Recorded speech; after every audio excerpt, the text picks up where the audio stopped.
Suas Bíblias no Evangelho de Marcos, capítulo 3 dessa feita, nós vamos dar sequência à nossa série de sermões no Evangelho de Marcos. E nós vamos ler do verso 1 ao verso número 6. Palavra do Senhor, Santo Evangelho, segundo escreveu Marcos, capítulo 3, do verso 1 ao verso 6. Diz-nos assim, palavra do nosso Deus. De novo entrou Jesus na sinagoga, e estava ali um homem que tinha ressequida uma das mãos. E estavam observando a Jesus para ver se o curariam em dia de sábado, a fim de o acusarem. E disse Jesus ao homem da mão ressequida: vem para o meio. Então lhes perguntou: é lícito no sábado fazer o bem ou fazer o mal? Salvar a vida ou tirá-la? Mas eles ficaram em silêncio. Olhando-os ao redor, indignado e conduído com a dureza do seu coração, disse ao homem: estende a mão. Estendeu-a e a mão lhe foi restaurada. Retirando-se os fariseus, conspiravam logo com os herodianos contra ele, em como lhe tirariam a vida. Amém. Vamos orar ao Senhor. Graças te damos, Senhor, mais uma vez por tua palavra e sabemos ser ela a verdade. Santo Evangelho de nosso Senhor Jesus Cristo, queremos aprender mais de ti essa noite, para melhor te servirmos no amor que, com amor, qual fomos alcançados, porque nós amamos porque tu nos amou primeiro. Então nos ajuda, para a glória do teu nome, abençoa a tua igreja mais uma vez essa noite, que juntos possamos ser ensinados por ti. Assim te oramos, Pai, em nome de Jesus. Amém. Irmãos, deixa eu começar com essa afirmação. Eu creio que ela já nos chama a atenção para a gravidade do que essa passagem nos apresenta.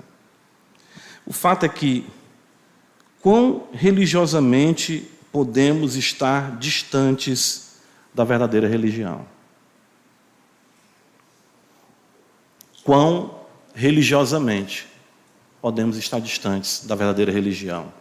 Eu não estou falando aqui de pessoas que não conhecem o Evangelho, mas de pessoas que conhecem o Evangelho. Diante disso, nos surge também a seguinte pergunta: qual é a verdadeira religião? Já que eu posso estar religiosamente distante da verdadeira religião.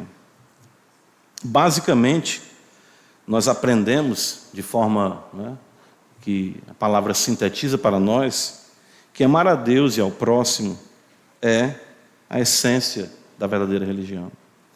Tiago diz que a verdadeira religião é visitar os órfãos e as viúvas nas suas necessidades e guardar-se incontaminado do mundo.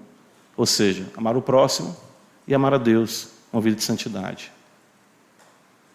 Mas nós podemos estar no local certo, com as pessoas certas, com a doutrina correta, e ainda assim totalmente tomados pela dureza de coração. Isso é um perigo muito grave. É um perigo, é algo assim que é assustador. Eu, quando leio um texto como esse, eu creio que deve ser o exercício de todo crente, como diz Paulo, examine-se o homem a si mesmo, né? Então, meu Deus, quer dizer que eu posso estar no lugar certo, com as pessoas certas, com a doutrina correta, e ainda assim eu posso estar totalmente tomado por uma dureza de coração. Isso é o que a Escritura revela aqui para a gente.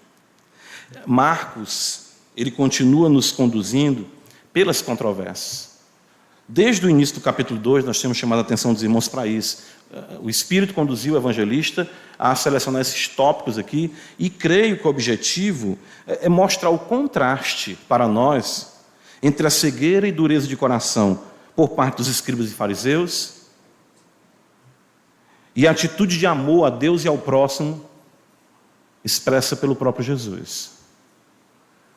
Ou seja, nós temos aqui, Marcos quer mostrar para nós o quadro, de fato vários quadros que montam, podemos dizer aqui um mosaico, que monta esse quadro, o quão perigosamente nós podemos ser religiosos e estarmos distantes do Senhor. E isso nós vemos com o povo privilegiado, a nação de Israel, o conhecimento de Deus que eles tinham, conhecimento das Escrituras, o zelo. Mas, com o passar do tempo, eles perderam totalmente a percepção do Senhor Deus. E se detiveram mais em formas e em ritos do que na essência do culto, louvor a Deus, bendizer, exaltar o seu santo nome. Eu quero então aqui, basicamente, dividir o nosso sermão em 2 pontos.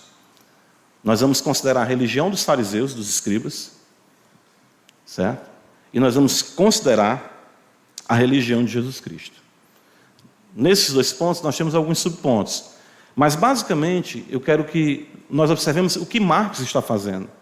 Ele está contrastando para nós, desde o princípio do capítulo 2, que Jesus vem fazendo bem, Jesus vem ensinando, Jesus vem abraçando, e os fariseus, em nome de Deus, continuam perseguindo ele, continuam sempre interpretando mal as ações dele, continuam realmente tornando difícil o ministério do Senhor Jesus Cristo. Então veja só, a religião dos escribas e fariseus. Marcos apresenta para nós o zelo cego dos escribas e dos fariseus. Vamos considerar isso aqui. Veja, de fato, desde o princípio do capítulo 2, ele destaca a religiosidade deles totalmente contrária à natureza do Evangelho. Lembra que em nossos primeiros sermões sobre o Evangelho de Marcos, eu enfatizei isso, a necessidade de nós, como evangélicos, precisarmos do Evangelho. O Evangelho é o poder de Deus para a salvação. E nós fomos salvos, estamos sendo salvos e seremos salvos no que concerne à redenção de nosso corpo. Então, Marcos quer mostrar a essência do Evangelho para nós, contrapondo essa espiritualidade vazia e até malévola dos fariseus. Ou seja, a devoção, podemos dizer assim, dos fariseus era totalmente contrária à verdadeira espiritualidade. E isso pode ser observado aqui nas Escrituras, no trato deles para com Deus e para com o próximo. Basicamente isso. Nós não precisamos nem entrar nas minúcias da lei, certo? Mas nós podemos observar o trato deles com a ausência de amor a Deus e com a ausência de amor ao próximo. Qual o quadro que Marcos nos apresenta aqui? É um dia de sábado e Jesus vai à sinagoga, nós vamos já observar isso. E o que acontece é que tem ali um homem da mão mirrada, né? A palavra que é utilizada pelo evangelista transmite a ideia de que essa deficiência não é congênita, foi adquirida por um acidente, por uma doença. O fato é que ele sofria muito com isso. Lucas vai dizer, esse texto se encontra nos 3 evangelhos sinóticos, que era a mão direita. O que Lucas ainda, no seu olhar médico, e também ele quer destacar, o quanto aquilo deixou aquele homem inapto, tanto para o trabalho como para o culto. Mas ele estava na sinagoga, ele não estava no templo. No templo ele teria sido barrado. Mas na sinagoga ele estava ali. Apesar de toda essa dor, ele estava ali, para ouvir a palavra de Deus. E isso é tão notório que o autor sagrado chama a atenção primeiramente para ele.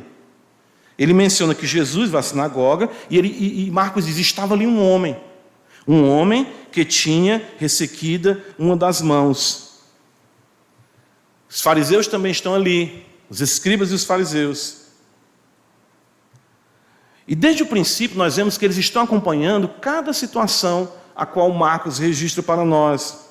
Vocês lembram que na cura do paralítico, aquele homem, provavelmente tetraplégico, levado por 4 amigos, descido pelo telhado, não podia se mexer, nem as mãos, nem os pés, e Jesus diz, filho, perdoados estão os teus pecados.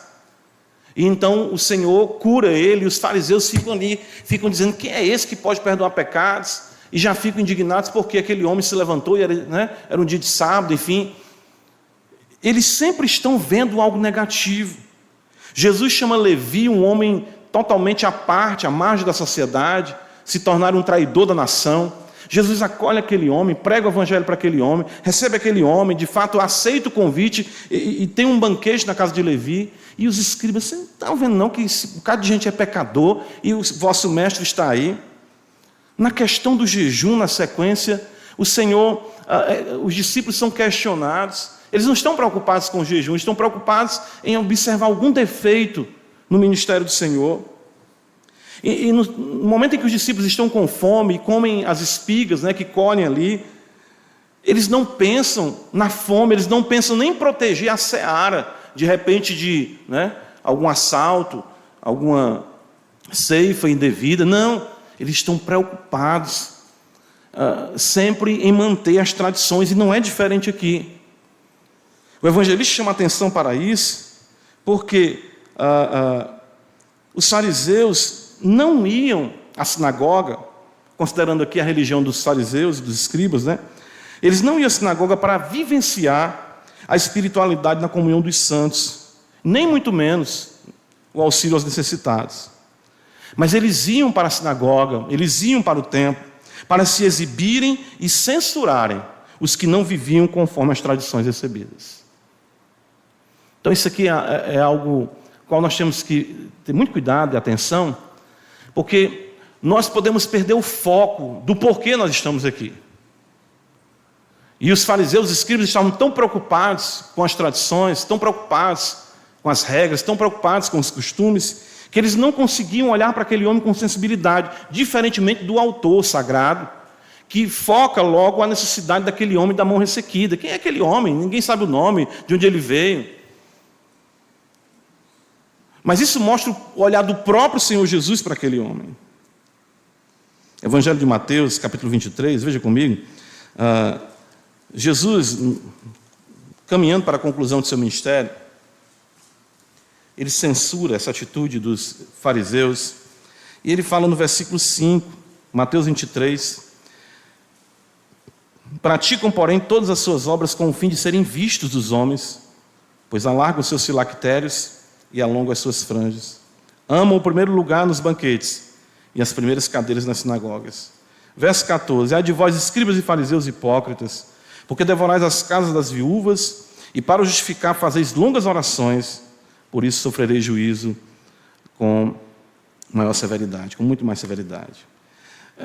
Eles deixaram totalmente de se aperceber do amor ao próximo, e isso pode ser constatado porque você vê os escribas e fariseus na sinagoga, em dia de sábado, a palavra sendo pregada, a palavra sendo ensinada, e eles estão ali atentos a alguma coisa em que eles possam acusar Jesus.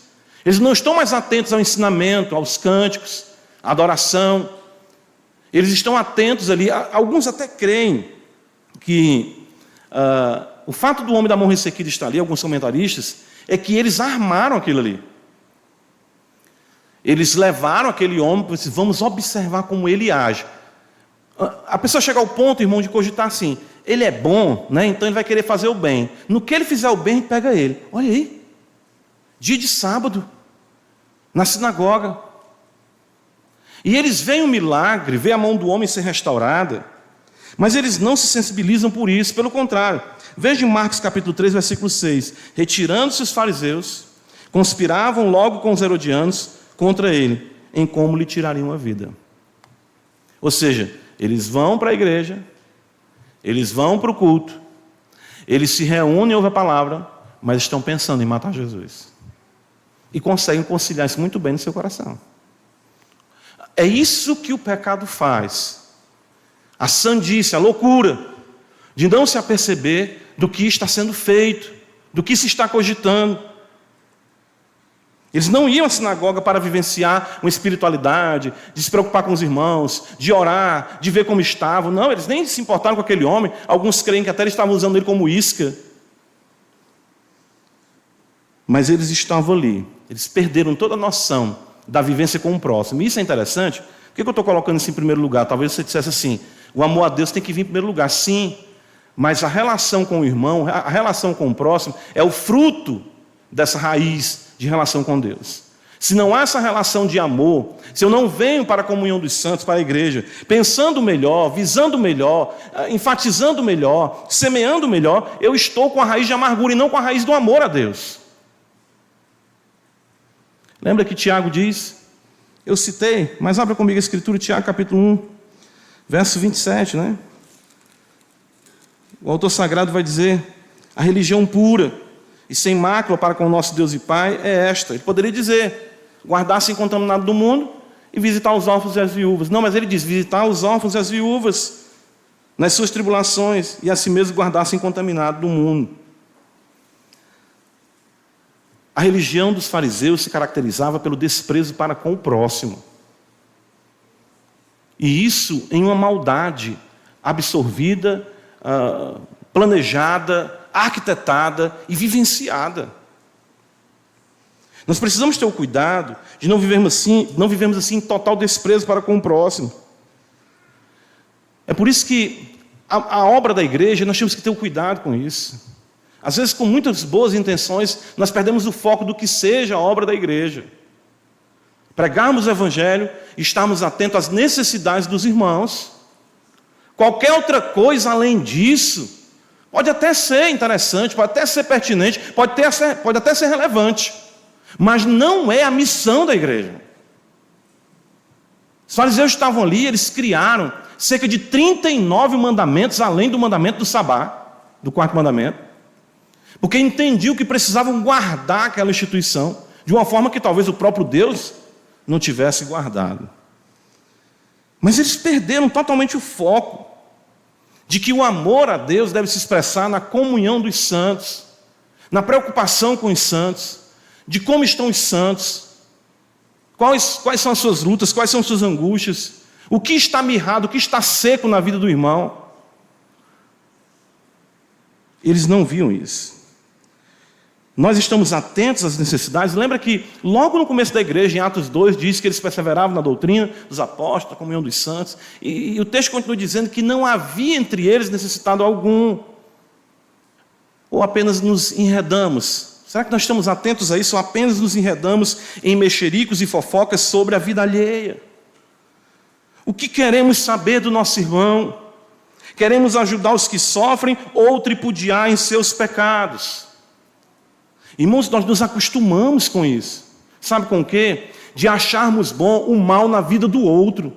E dizendo, eu sabia. E nós fazemos isso de uma forma muito tranquila. Ele é santo demais. Aquela ali era só questão de tempo, é só esperar. E essa linguagem, ela se torna comum muitas vezes nos corredores, na nossa casa. Os escribas e fariseus foram para a sinagoga com atitude totalmente indiferente, imortal, letal para com o próximo. O que ele vai fazer? O que ele está fazendo? Isso não está certo. Espera aí, vamos pegar aqui ele nisso. Não, mas o que é o homem da mão mirrada? Vamos ver aqui se ele faz isso. Mão mirrada por mão mirrada, todo mundo tem alguma coisa. Eles eram tão insensíveis que a religião deles não permitia mais eles enxergarem isso aí. Querelas, discussões, como nós vemos desde o capítulo 2. Eles teologicamente estavam muito corretos. Por exemplo, quem pode perdoar pecado senão o Senhor? Está certo. Mas foi usado de forma equivocada. Quanto à questão do jejum, eles também, ok, jejum tinha o seu valor. Cuidado, dia de sábado, estar realmente louvando a Deus, sim. Mas veja como eu posso usar as instituições que foram destinadas para o bem em armas letais contra o meu próprio irmão, contra a minha própria irmã. E isso feito em nome de Jesus. Isso feito em nome de Deus. A religiosidade dos escribas e fariseus consistia no desprezo para com o próximo, no desprezo para com o próprio Deus. Lembra que nós falamos isso? Amar a Deus, amar o próximo. Toda a religiosidade dos fariseus estava pautada em ritos destituídos de devoção. De fato, essa é uma censura antiga, desde o tempo dos profetas. E eu quero fazer um exercício aqui rápido com vocês. Abra comigo em Isaías capítulo 1. Isso é algo que o Senhor já vem censurando o seu povo desde os tempos antigos. Isaías capítulo 1, verso 10 em diante, diz assim para nós: ouvi a palavra do Senhor, vós príncipes de Sodoma, prestai ouvidos à lei do nosso Deus, vós povo de Gomorra. De que me serve a minha multidão de vossos sacrifícios, diz o Senhor? Estou farto dos holocaustos de carneiros e da gordura de animais cevados, e não me agradam do sangue de novilho, nem de cordeiros, nem de bodes. Quando vindes para comparecer perante mim, quem vos requereu o sol pisardes os meus átrios? Talvez eles pudessem dizer: tu, Senhor, foi tu que disse para a gente vir fazer esse sacrifício. Mas espera aí, tem que ter a atitude correta, o coração correto, o espírito correto. Não continueis a trazer ofertas vãs. O incenso para mim é abominação, e também as festas da lua nova, os sábados e a convocação das congregações. Não posso suportar a iniquidade associada ao juntamento solene. As vossas festas de lua nova e as vossas solenidades, a minha alma as aborrece. Já me são pesadas, estou cansado de as sofrer. Pelo que quando estendeis as mãos, escondo de vós os olhos, sim. Quando multiplicais as vossas orações, não as ouço, porque as vossas mãos estão cheias de sangue. Lavai-vos e purificai-vos, tirai a maldade de vossos atos de diante dos meus olhos. Cessai de fazer o mal.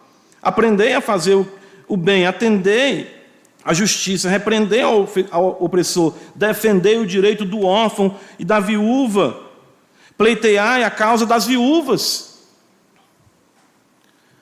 Cantoria, sacrifícios, ritos, tudo isso pode ser feito e ser abominável ao Senhor. Se nós não estivermos atentos, o quê? Ao amor mútuo, à comunhão dos santos, aqueles que sofrem, a oração uns pelos outros, o cuidado de uns para com os outros. O fato é que isso era uma afronta ao próprio Deus. Eles perderam totalmente a noção do sagrado em sua familiaridade, eles banalizaram o culto, ofendendo o Senhor. Então o Senhor diz: eu não quero, vocês estão me ofendendo com esse culto, quando vocês erguem as mãos de vocês com animosidade para com o seu irmão. Eles não estavam ali contritos, né? Pensando assim: hoje é o dia do Senhor, eu vou ouvir a palavra do Senhor. Mas eles estavam ali, de acordo com Marcos, capítulo 3, veja comigo o verso 2, o texto diz: estavam observando a Jesus para ver se o curaria em dia de sábado, a fim de o acusarem. A ideia aqui, no texto original, é que eles estavam criando uma peça de acusação contra Jesus. Era um processo religioso. Por quê? Porque ele já havia, segundo eles, violado o sábado na colheita das espigas, os seus discípulos. Então eles disseram assim: já que ele fez isso, vamos estar atentos, porque se ele pisar na bola aqui, a gente arma um processo contra ele e apresenta ele como violador do sábado, digno de morte. Como é que eu vou para a igreja, como é que eu vou para a sinagoga, pensando em pegar alguém no vacilo dela? Como é que pode isso? A religião dos escribas e fariseus era assim. Eles estavam ali: vamos ficar atentos. Eles não queriam nem se envolver. Isso é tão terrível que o que nós vemos aqui é que eles se tornaram tão endurecidos que nem confirmaram o ensinamento claro esboçado por Jesus. Veja o versículo 4 que diz aqui: Jesus perguntou: é lícito no sábado fazer o bem ou fazer o mal, salvar a vida ou tirá-la? Qual é a resposta aqui? Eles sabiam: é lícito fazer o bem, é lícito salvar a vida. Porque embora eles tivessem criado mais 39 leis para tentar proteger a quebra do sábado, os rabinos permitiam, em caso de risco de morte, que uma pessoa fosse atendida. Está entendendo? Tratada, medicada. Mas se ela não tivesse na iminência da morte, eles queriam que se esperasse até terminar o sábado. Mas eles estão tão endurecidos, numa oposição tão grande ao Senhor, que eles se calam. Eles, sendo mestres da lei, poderiam ter dito: não está certo. Mas porque não eram eles que estavam falando, e pelo contrário, eles não estavam ali para afirmar a verdade, eles se voltam contra o mestre. Eles não se apercebiam mais de Deus, da sua palavra, do seu ensino, não se apercebiam do sagrado, não se apercebiam mais de seus pecados. Eles conseguiam conspirar. Apenas a dureza de seus corações cada vez mais se confirmava. É isso que o texto diz, veja, no versículo 5: olhando-os ao redor, indignado e conduído com a dureza do seu coração. Essa expressão aqui, da dureza do coração, alguns vão entender que Marcos está nos remetendo ao que aconteceu com Faraó. Quanto mais ele via as coisas darem certo, mais o coração dele se endurecia.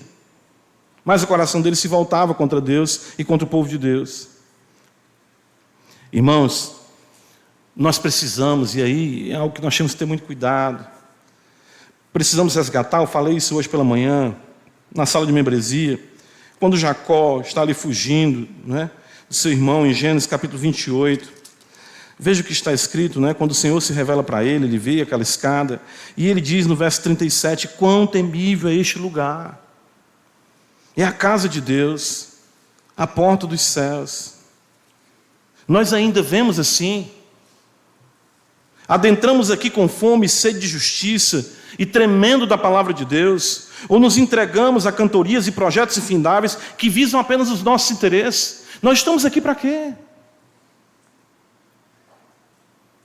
Isso é algo que nós vamos, com o passar do tempo, cedendo, e o nosso coração vai se acostumando com isso. Nós deixamos de perceber a importância. Eu falei isso para os irmãos, hoje nós vamos ter ceia, né? Falo isso aqui quando a gente vai ministrar a ceia, que as pessoas muitas vezes falam discernir o corpo e não entendem aquilo, pensam muitas vezes que é o corpo de Cristo. Mas o corpo de Cristo é a igreja. Paulo vai falar em 1 Coríntios 10, e todo o contexto de Corinto é o quê? É dos problemas entre os irmãos. Ele diz assim, olha, como pão e bebo vinho, discernindo o corpo. A ideia é o quê? Em amor e comunhão com seus irmãos. Nós perdemos essa noção do sagrado. Nós perdemos esse temor, meu Deus, não. Eu falei que uma vez, já ministrando para os irmãos, que eu fui do tempo quando o Senhor me chamou, né, jovem, que um irmão não ceava enquanto não fosse até o outro, se ele tivesse com um problema no coração com aquela pessoa. Não, eu queria... Às vezes algumas igrejas davam até o tempo, o pastor disse assim, vamos agora cantar o cântico, nesse momento você vai se examinar. O pastor fazia assim, eu me lembro, né? E você vai sondar o seu coração. Se existe alguma coisa no seu coração contra o seu irmão, vá até o seu irmão. Não tome a ceia estando com raiz de amargura contra o seu irmão. Quer dizer, os pastores antigos fazem, eu me lembro isso. Por quê? Porque isso é grave. Isso sedimenta a dureza, isso sedimenta a separação. Os fariseus fizeram isso normalmente. Iam para a sinagoga, não estavam nem aí para nada. Irmãos, Deus quer nos guardar de nós mesmos, entenda isso. Deus quer nos guardar de que o mal se consolide em nós, que brotando a raiz de amargura, nós sejamos tomados por essa falsa religião e passemos a vir para a igreja, cantarmos, orarmos e aquele irmão ali, estou nem aí, não quero nem saber. Mas irmão, não, meu irmão, cada um dará conta de si mesmo e se vire. Os escribas e fariseus estavam assim. Esse homem está complicando a nossa vida. O que é que a gente vai fazer? Vamos matar ele. Para a glória de Deus, mas a gente mata ele. Não pensou? A gente começa a maquinar essas coisas e achamos que podemos levar a nossa vida com Deus dessa forma. Qual a religião de Jesus Cristo?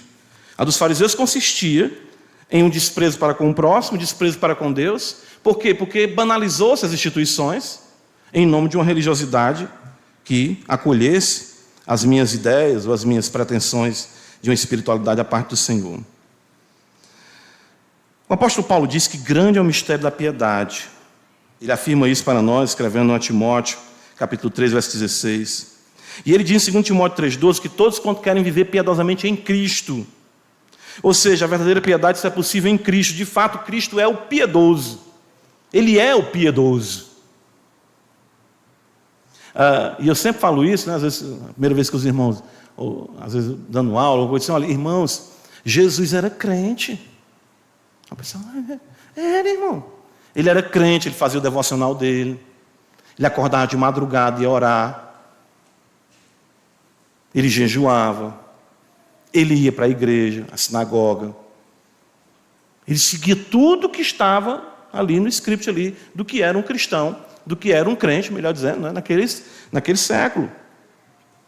Ali no primeiro século.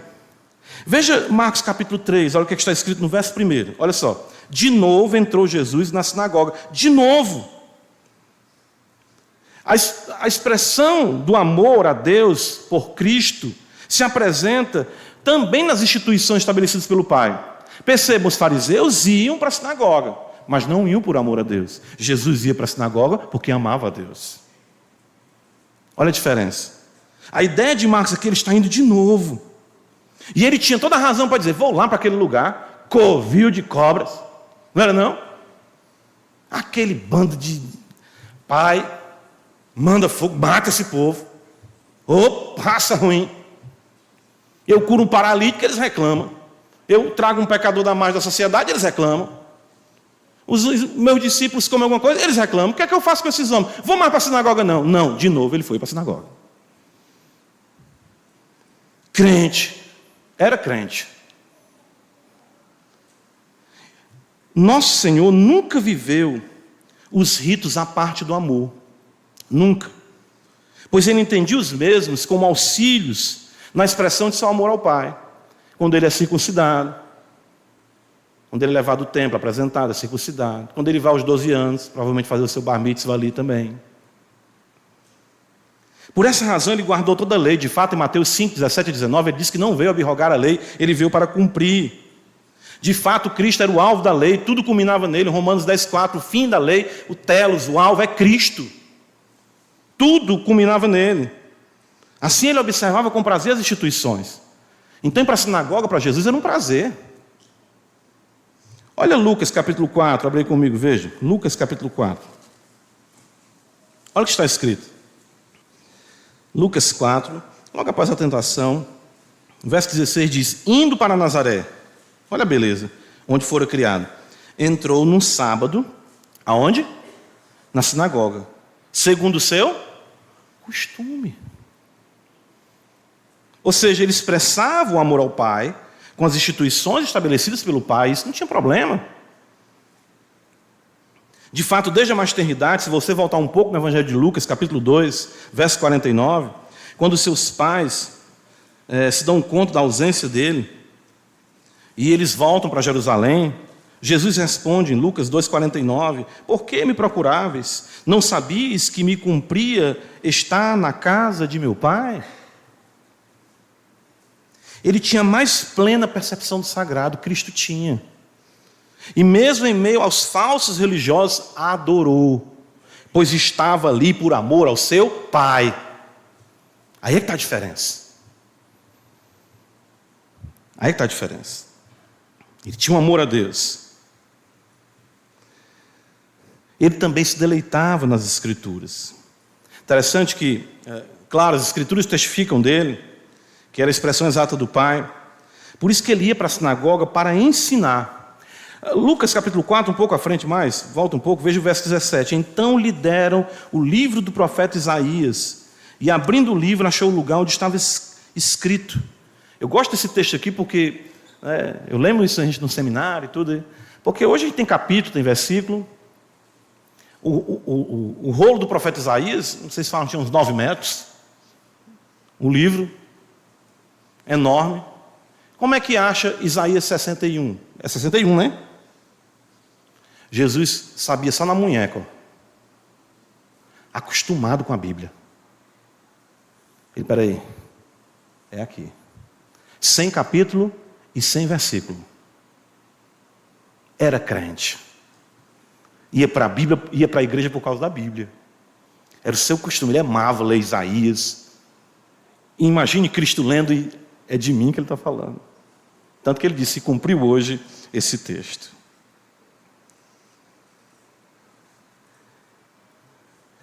Evangelho de Lucas capítulo 6, no texto paralelo, um pouco mais à frente, que é o texto do homem da mão ressequida, Lucas vai dizer o que Marcos não fala, mas nós montamos o quadro completo com a visão sinótica em conjunto. O texto diz, Lucas 6,6, sucedeu que em outro sábado, entrou ele na sinagoga e fazia o quê? Ensinava. De fato, ele já havia afirmado ser esse o seu propósito. Em Marcos capítulo 1, quando Pedro procura ele e os discípulos, a multidão te procura, ele diz no verso 38 de Marcos capítulo 1, vamos a outros lugares, às povoações vizinhas, a fim de que eu pregue também ali, pois para isso é que eu vim. Sendo assim, o amor a Deus pelo Mestre podia ser observado em sua adoração ao Pai, centrado na palavra. Ele amava Deus e amava Deus nas Escrituras. E ele estava ali porque era o local que Deus havia estabelecido para ele crescer na graça e no conhecimento, como assim ele o fez durante toda a sua vida. Essa é a verdadeira religião. Amar a Deus, não é isso?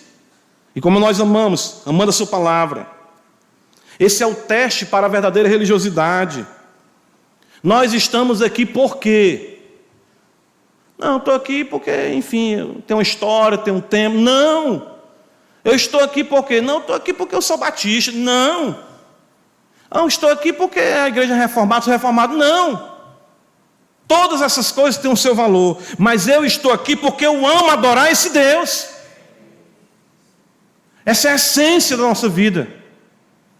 Não existe nenhuma outra razão. Se você ancorou qualquer outra expectativa na igreja além dessa, está totalmente equivocada.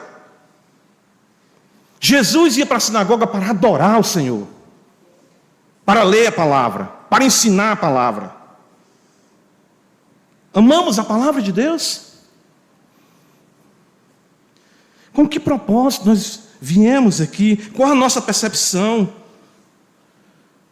Jesus vai para a sinagoga. Eu fico imaginando que era pesado o ambiente ali para ele. Marcos diz que estavam observando a Jesus. Quer dizer, ele estava pregando, estava ensinando, mas os olhares deles não eram tipo assim, amém, quero aprender, quero... Não, aí, pega, não pega, pega, não pega, já a gente pega ele. Mas ele não, ele... E o foco dele não foi para isso, o foco dele foi para quem? Para o próximo. Que é onde se cumpre aqui, que nós vemos a verdadeira religião, amor a Deus, amor ao próximo. Em meio às várias pessoas, Jesus enxerga aquele homem. Ele sabia que aquele homem estava sofrendo com aquela condição. Como nós afirmamos antes, a mesmo tornar inválido para os seus dias. Existe um livro apócrifo, o Evangelho dos Hebreus. Não está na Escritura isso. Mas muitas pessoas citam esse fato interessante, que provavelmente não, o Evangelho apócrifo afirma que aquele homem era um pedreiro. E que a mão dele, os tendões, os músculos, mirraram, secou, ficou realmente sem poder mover, ou por uma doença, ou por um acidente. E o relato diz que na hora ele falou, Jesus me cura porque eu não quero mais mendigar. Ele estava mendigando. Isso aí é um relato fora da Bíblia, não sabemos se as coisas foram assim. Mas é interessante porque Lucas registra que era a mão direita dele que estava mirrada. E o que é interessante aqui, o amor ao próximo de Cristo, ele é um amor sacrificial. Por quê? Veja só. Mesmo sabendo que estava sob observação, e que tal cura poderia redundar em mais perseguição e até a própria morte, ele não voltou atrás em fazer o bem. Não é? Peraí. De repente, algum discípulo de Jesus não cura aqui não. Espera dar 18 horas. Né? 18 horas dá certo. 18 horas, terminou o sábado e tu cura aí. Já é domingo. Né? Na perspectiva ali judaica. Jesus... O texto diz, veja, Marcos 3, no versículo 5, que ele olha ao redor e ele fica indignado. É a única vez nos evangelhos que essa expressão é atribuída a Jesus. Ele fica indignado. Como é que pode tanta incoerência ao mesmo tempo, tanto conhecimento, tanta sabedoria, tanto privilégio? Esse povo, autoridades religiosas, como é que pode? Esse homem está sofrendo. Ele fica indignado. Tanta coisa boa para nós estarmos fazendo aqui, tanta coisa boa para estarmos fazendo para a glória de Deus. Jesus está dizendo, esse homem, esses homens... Interessante que ele se indigna, mas também se condói, porque o coração dele é manso e humilde, ele sofre. Que dois sentimentos que para nós são difíceis, de nós conciliar. Ou a gente fica indignado, ou a gente fica condoído. Jesus não tem problema, ele é perfeito. Então ele se indigna com o pecado e se condói com a situação miserável do pecador. E fica conduído. Como é que pode? Que absurdo! Ou seja, ele poderia então dizer assim, eu não vou fazer isso. Não vou fazer isso. Por quê? Porque isso aí vai complicar meu ministério. Aqui é a primeira menção nos evangelhos de que os fariseus estavam empenhados em matá-lo. Tiago, abre comigo, mas Jesus, ele, claro, Tiago aqui, irmão do Senhor, ele não poderia fazer diferente. Olha só. Tiago, capítulo 4.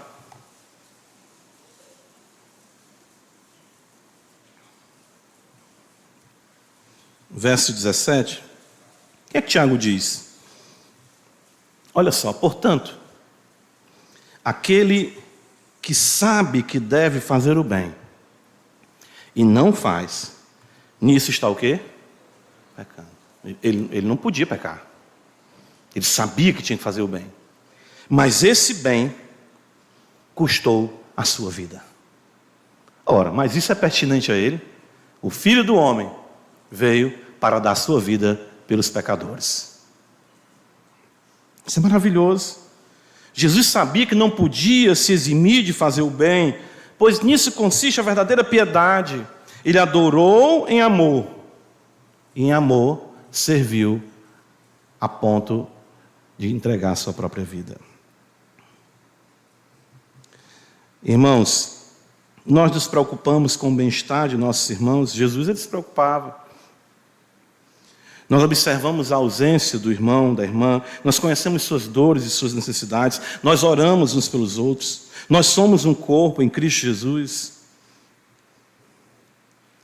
Nós temos que ter percepção disso, porque o que Marcos quer mostrar para nós aqui, e é muito maravilhoso, todo esse quadro, desde o capítulo 2, nesse momento é o registro da última controvérsia, dessa sequência, é se a nossa religiosidade, ela é diferente de quem?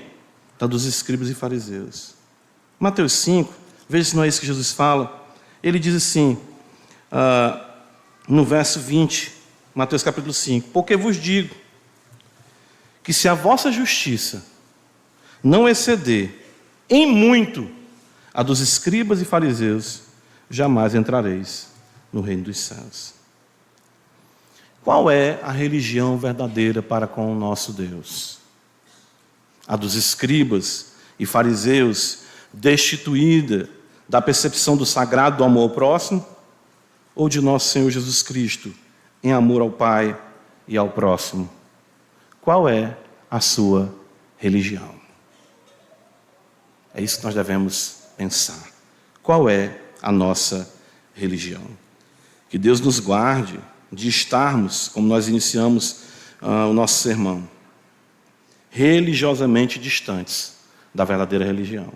Deus nos guarde disso.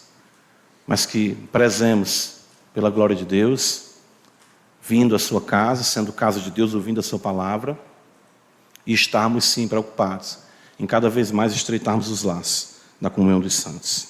Amém, irmãos? Senhor, obrigado por tua palavra.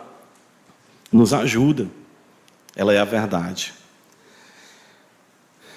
Sabemos que todas as coisas cooperam para o bem daqueles que te amam, e que tu soberanamente designa todas as coisas, mesmo os dilemas que enfrentamos, as lutas que nós enfrentamos, as dificuldades, elas não estão, Senhor, fora do teu propósito. O que nós queremos como igreja é crescermos, amadurecermos, e não perdermos a percepção da tua beleza, e não nos tornarmos insensíveis às necessidades dos santos, mas termos uma vida voltada para a adoração, a gratidão, expressa também no cuidado para com nossos irmãos. Guarda-nos do mal, não deixe que Satanás alcance vantagem sobre nós, mas que possamos andar na comunhão, na unidade, no poder do Espírito Santo, em nome de Jesus Cristo, Pai. Amém.